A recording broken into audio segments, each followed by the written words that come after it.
انا للہ و انا الیہ راجعون۔ آج جس انتقال کی خبر ملی وہ اتنی دردناک ہے، میرا دل ٹوٹ گیا۔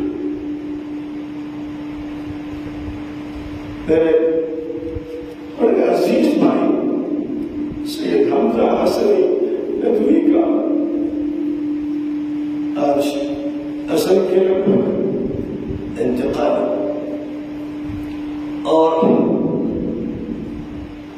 ہمارے آپس کے جو تعلقات خاندانی رہے ہیں، حضرت مولانا سید محمد ثانی حسنی رحمۃ اللہ علیہ، جن کی وفات سے پہلے آخری رات میں ہی قریب تھا اور میں سارا منظر دیکھ رہا تھا، اور اس سے پہلے ایک وقت وہ تھا کہ بس وہ تو جان رہے تھے کہ میرا آخری وقت ہے، مجھ سے کہا کچھ قرآن پڑھو۔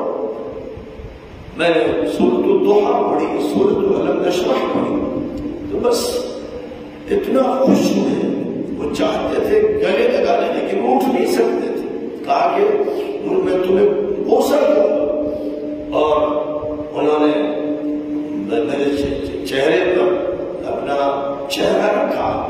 ظاہر ہے کہ یہ میرے لیے بڑی سعادت کی بات تھی۔ وہ ولی کامل تھے، بے پناہ مجھ سے محبت کرتے تھے اور میں مجھ سے محبت کرتا تھا۔ ان کی والدہ ولی کاملہ تھی،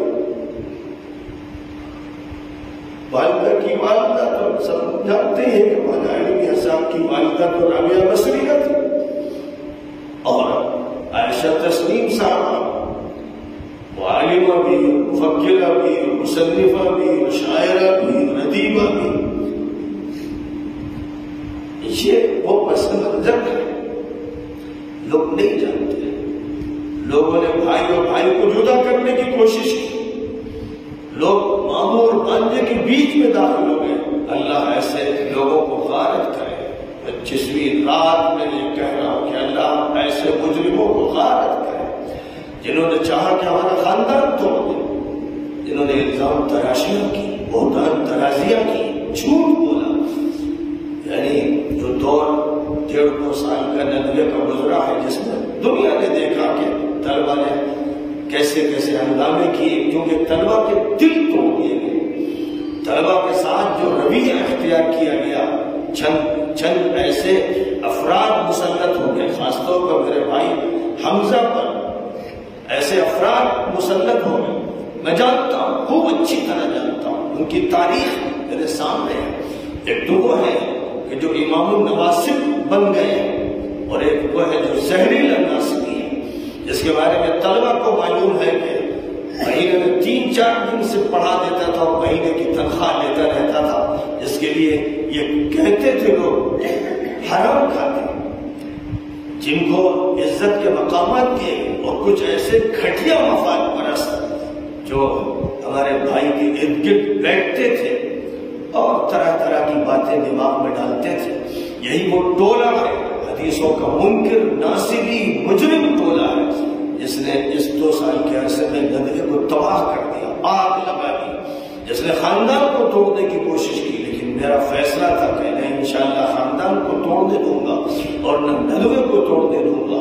انشاءاللہ ان دونوں مقاصد میں ان مجرموں کو ناکام اللہ کرے گا، لیکن ہم سب کی کوشش رہے گی۔ تو بہرحال ہمارے بھائی کا اس پوری مدت میں ایسا استعمال ہوا کہ کبھی مولوی توحید عالم کو اس طرح نکالا گیا، ایسا عزیز، ایسا اچھا مدرس، ایسا بااخلاق، اتنا نیک و صالح نوجوان جو اسی خاندان کا مرید باصفا تھا، اس کو ذلیل کر کے نکالا گیا۔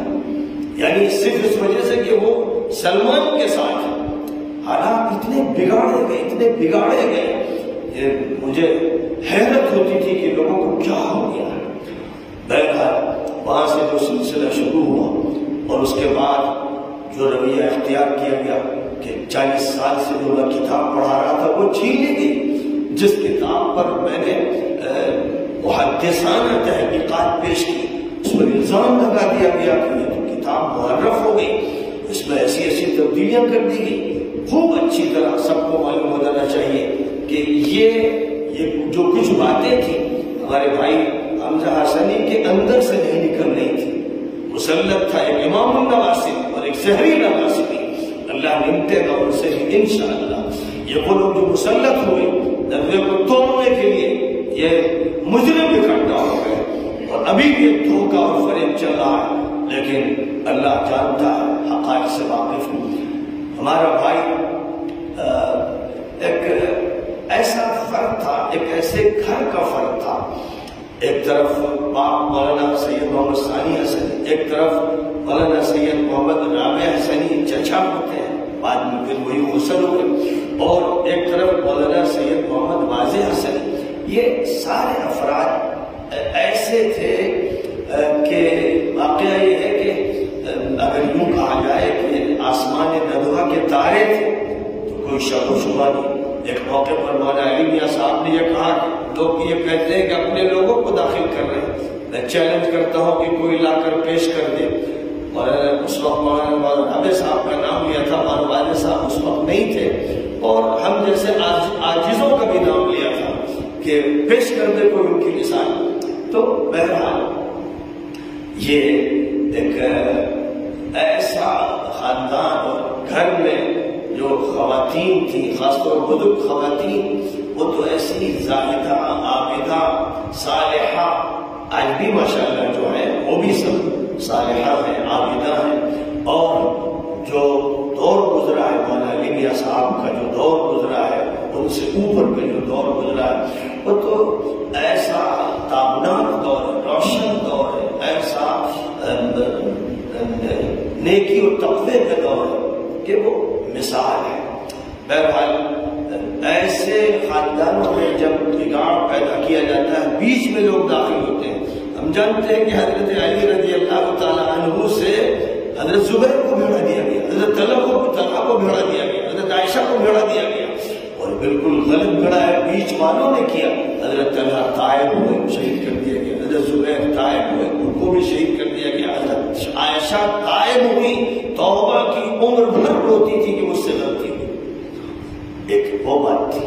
یہاں پر بیچ کے وہ لوگ تھے فتین، مجرم، جنہوں نے ان کو بھی مل کر ساتھ رہنے نہیں دیا۔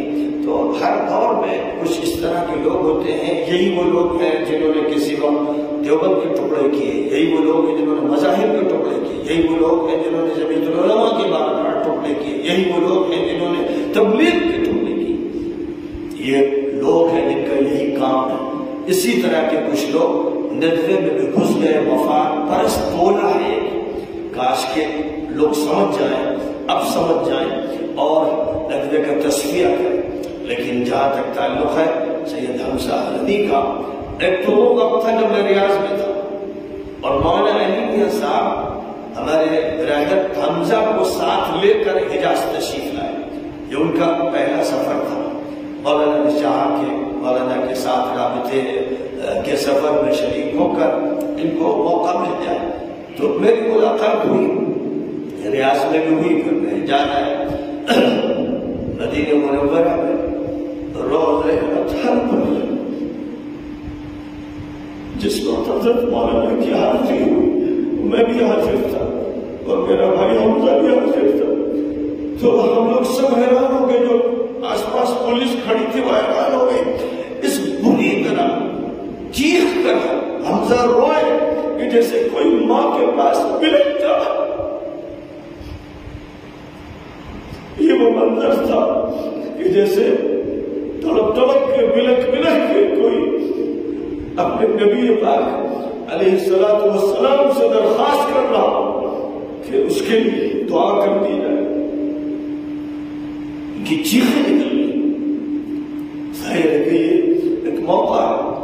میں نے مذکراتی میں پورا واقعہ لکھا ہے، اور بھی بہت سے واقعات میں نے لکھے ہیں۔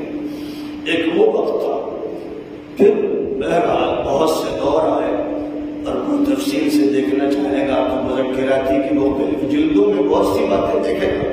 لیکن جو کچھ ادھر ندوے میں ہوا، جس سے واقعہ یہ ہے کہ ہمارا دل ٹوٹا، خاندان ٹوٹا، ندوہ ٹوٹا، ایسے حالات ہوئے کہ جن حالات کے بارے میں سوچا نہیں جا سکتا تھا۔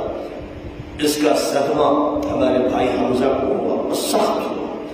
اس کے بعد اللہ کی طرف سے فیصلہ ہوا کہ اپنے اس بندے کی تطہیر کر دی جائے، تزکیہ کر دیا جائے، اور جو بھی کوتاہیاں ہو گئی، سیئات ہو گئی، ان کو اسی دنیا میں معاف کر دیا جائے۔ جب اللہ کسی کو مرض میں مبتلا کرتا ہے، کسی مومن کو مرض میں مبتلا کرتا ہے، تو اس کا مقصد یہ ہوتا ہے کہ گناہ اس کے جھاڑ دیے جائے، اسے صاف کر دیا جائے، اسے پاک کر دیا جائے۔ اور اس میں کوئی شک نہیں کہ جب وہ صحت نرسنگ ہوم کے ICU میں بھرتی تھی اور میں ان کے پاس گیا عیادت میں، ان کی نگاہیں مجھے دیکھتی رہی اور گڑ گئی، اور یہ شکوہ تھا کہ اتنی دیر سے میں مختلف سفروں میں تھا، بہرحال دیر ہوئی مجھے ان تک پہنچنے میں، اور جو کچھ ہوا تھا اس مدت کے اندر اس میں ظاہر ہے کہ ہمارے دل کتنے متاثر تھے، لیکن انہوں نے گویا کہ یہ کہا، اور اس کے بعد پھر جس طرح وہ پھوٹ پھوٹ کے روئے، پھوٹ پھوٹ کے روئے، مجھے معاف کرو، اور کہا کہ اپنی اہلیہ سے کہو مجھے معاف کر دے، اور کہا کہ اپنے بچوں سے کہو کہ مجھے معاف کر دے۔ میں نے کہا مجھے معاف کر دیجیے، میری زبان سے بھی کوئی تیز بات نکلی اور غصے میں رد عمل میں کوئی بات نکلی، کہا کہ میں نے بالکل اپنے دل سے بالکل سب کو معاف کر دیا، اور تم سے بس اب یہ درخواست ہے کہ تم بھی ہمیں معاف کرو۔ جو مسئلہ تھا، جس مسئلے کو ناسبیوں نے، مجرموں نے ایک موضوع بنایا، اس پر کتاب جو احادیث نبوی پر مشتمل، سچی پکی احادیث پر وہ کتاب میں نے ان کو دی کہ آپ اس کو ضرور پڑھ لیجیے گا تاکہ آخر وقت میں ذہن صاف ہو جائے۔ اس وقت ان کی حالت ایسی تھی کہ لگتا تھا کہ بچنا مشکل ہے۔ جب میں نے ان کو صحت نرسنگ ہوم میں دیکھا، اور وہ بھی گویا یہ سمجھ رہے تھے کہ اب بچنا مشکل ہے، تو کہنے لگے آخرت میں کوئی مطالبہ نہ کرنا، اور جانے سے پہلے کہنے لگے ایک مرتبہ اور آ جانا۔ پھر مزید کہا، اپنی اہلیہ اسپتال میں کمرے میں تھی اور ہماری بھانجی تھی، کہا کہ میمونہ سے بھی مل لو، یعنی وہ چاہتے تھے کہ پورے گھر میں کسی کے دل میں کچھ نہ رہے، اور تڑپ تڑپ کے رو رو کے کہہ رہے تھے آخر کیا ہو گیا، ہمارے خاندان کو کیا ہو گیا، کیا ہو گیا، لوگ پاگل ہو گئے، مجنون ہو گئے۔ کاش کے جاتے جاتے اس بندے کی طرف ان کے والد کے انتقال کی رات میں میں تھا، قریب میں شرافت صاحب تھے، عبد الباری صاحب تھے، تیلوا مدرسے اور ضیاء العلوم مدرسے کے دونوں محتمم، وہ خدمت کر رہے تھے۔ ایک دم سے کہنے لگے جانتے ہو تم لوگ مولانا زکریا کو، جانتے ہو تم لوگ مولانا یوسف کو؟ کہنے لگے ہاں جانتے ہیں۔ نہیں جانتے، اگر جانتے ہوتے تو مر مٹتے ان پر مر مٹتے۔ ایک عجیب کیفیت تھی، یہ سب میں نے نوٹ کی ہے، اور پوری تفصیلات جو نوٹ کی ہیں تو مولوی محمود حسنی نے ہماری ساری تفصیلات کو شائع کیا، ان کی آیات میں شائع کیا۔ تو جب میں نے اپنے حمزہ بھائی سے اسپتال میں کہا آپ دیکھیے کیا ہو گیا ہے، آپ کو یاد نہیں کہ آپ کے والد صاحب مجھ سے کیسی محبت کرتے تھے؟ خوب یاد ہے، خوب یاد ہے، مجھے وہ یاد ہے رات۔ تو ظاہر ہے کہ جس کے سامنے وہ سب بناتے رہے، اس کو ایک مجرم ٹولے نے گھیر لیا، کاش کہ اسے سمجھ میں آ جاتا، لیکن اس نے معافی تلافی کی، میرا دل صاف ہو گیا، ان کا دل صاف ہو گیا، اور ماشاءاللہ وَنَزَعْنَا مَا فِي صُدُورِهِم مِّن غِلٍّ، جنت میں اللہ نے فرمایا کہ جن اہل ایمان کے درمیان اختلافات ہوں گے وہ بھی اللہ والے، یہ بھی اللہ والے، اختلاف ہے سمجھ نہیں پا رہے ہیں، جنت میں اللہ ان کے کپڑ کو کینے کو نکال دے گا۔ ماشاءاللہ جنت سے پہلے اسی دنیا میں جنت کا مزہ آ گیا کہ ہمارے سینوں سے کھوٹ کپڑ سب نکل گیا۔ میں نے اپنے اس بھائی کو معاف کیا، اس بھائی نے مجھے معاف کیا، ہمارے سارے اختلافات کسی زمین میں دفن ہو گئے، اور اس میں کوئی شک نہیں۔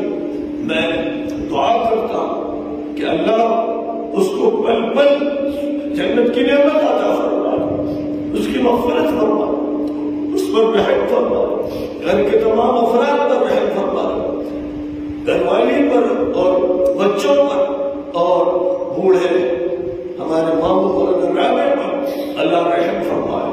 اللہ اب اصلاح کی سب کو توفیق عطا فرما دے، اور اگر اب بھی کوئی ایسا ہے کہ جو شدت والا رویہ اختیار کر رہا ہے حدیثوں کے خلاف، کاش کہ اسے توبہ نصیب ہو جائے، کاش کہ اسے توبہ نصیب ہو جائے، ورنہ مجھے ڈر ہے کہ کہیں خدا کی پکڑ نہ ہو جائے۔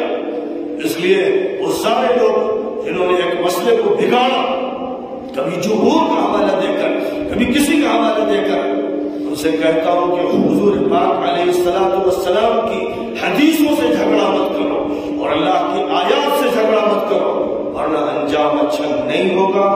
آج دیکھو گے، کل دیکھو گے، بہرحال فیصلہ وہ ہوگا جو اللہ کا ہے اور رسول اللہ کا ہے۔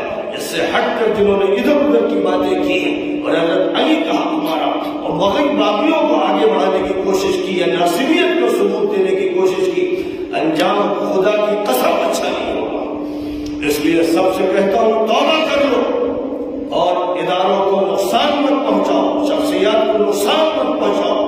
اپنے ماموں سے بھی کہتا ہوں کہ مولانا یہ موضوع آپ بھی ٹھیک سے پڑھ لیجئے اور حضور کی حدیثوں سے اچھی طرح واقف ہو جائیے، تاکہ دل صاف ہو، دماغ صاف ہو، اللہ کا قرب ہو، نبی کا قرب ہو، راہ حق بالکل واضح ہو۔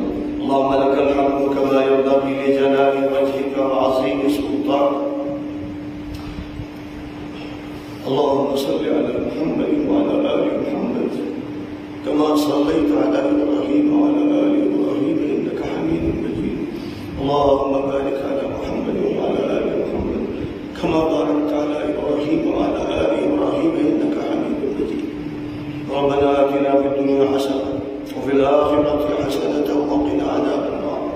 اے اللہ تیرے جو بندے رخصت ہو رہے ایمان کے ساتھ، اے اللہ ان کو معاف فرما، ان کی مغفرت فرما، اے اللہ ان کے درجے بلند فرما، اور اللہ ہمارے بھائی حمزہ حسنی کو اے اللہ اپنی رحمتوں سے نواز، اور اے اللہ شب قدر کی برکتوں سے نواز دے۔ موت کے بعد اے اللہ اپنے فضل سے اور اپنے کرم سے، اپنی رحمتوں سے اور اپنی عنایتوں سے اس طرح نواز دے کہ اپنے سلف صالحین کے ساتھ ملنا اور ان کے ساتھ اکٹھا ہونا آسان ہو جائے۔ اے اللہ انبیاء کی، صدیقین کی، شہداء کی، صالحین کی رفاقت عطا فرما، اور جو بھی خاندان کے افراد ہیں ان کو تسلی عطا فرما، صبر عطا فرما اور فکر آخرت عطا فرما۔ دنیا دنی کے تمام جھگڑوں سے نکل کر حق کو پہچاننے کی اے اللہ نعمت نصیب فرما، اور حق پر صراط مستقیم پر مضبوطی سے جمنے کی توفیق عطا فرما۔ اے اللہ محض اپنے فضل و کرم سے ہمارے جو دنیا سے رخصت ہونے والے ہیں ان کے ساتھ کرم کا معاملہ فرما، اور جو ہم میں ابھی بیمار ہیں ان کو شفا عطا فرما۔ اے اللہ ہمارے بیماروں کو شفا عطا فرما، مکمل شفا نصیب فرما۔ اے اللہ آج ہمارے عزیز عثمان اور عزیز سفیان نے مسجد میں تراویح مکمل کی ہے، قرآن پاک کی تکمیل کی ہے، دوسری مسجد میں جامعہ ہی کی دوسری مسجد میں تراویح مکمل کی ہے۔ اے اللہ ان کے پڑھنے کو قبول فرما، اے اللہ ان کے پڑھنے کو قبول فرما، اے اللہ ان کی امامت کو بھی قبول فرما، اے اللہ دین کا مکمل فہم عطا فرما، اے اللہ قرآن کی برکات عطا فرما، اے اللہ قرآن کی برکات سے اور قرآن پاک کے تفقہ سے اور تدبر سے متمتع فرما۔ اے اللہ شب قدر کی دولت انہیں نصیب فرما، اور اس دولت میں وہ عبادت عطا فرما جو تیری بارگاہ میں مقبول ہے۔ اے اللہ ہر نعمت عطا فرما، ہر مصیبت سے حفاظت فرما، اور آئندہ جو دن آنے والے ہیں ان میں اے اللہ پختہ علم عطا فرما، صالح عمل نصیب فرما، پختہ تدین عطا فرما، دین کی دعوت اور تبلیغ کی محنت میں ٹھیک سے لگنے کی توفیق عطا فرما، اور اپنی ذات کو اور جان و مال کو دین کے لیے لگانے کی توفیق عطا فرما۔ اے اللہ محض اپنے فضل و کرم سے ہمارے گھر کے تمام افراد پر، بڑے ہوں یا چھوٹے ہوں، سب پر رحم فرما۔ اور اے اللہ خاص طور پر ہمارے والدین پر رحم فرما، ان کی مغفرت فرما، ان کے درجے بلند فرما۔ یہ سب فیضان ہے اللہ تو جانتا ہے کہ ہمارے اس خاندان میں ہمارے والد کا انہوں نے مجھ پر محنت کر کے حافظ بنایا، اور اس کے بعد حفظ کا سلسلہ ہمارے اس خاندان میں، نانی علی خاندان میں ان کی وجہ سے چلا۔ اے اللہ اس کو تو جانتا ہے، تو ان کو بلند ترین درجات عطا فرما۔ اے اللہ ان کے لیے اس قرآن پاک کے حفظ کے سلسلے کو صدقہ جاریہ فرما، اور اللہ کی اولاد کو دین پر مضبوطی سے قائم فرما، اور ہر طرح کے خطرے سے فتنے سے محفوظ فرما۔ ربنا تقبل منا انك انت السميع العليم وتب علينا انك انت التواب الرحيم۔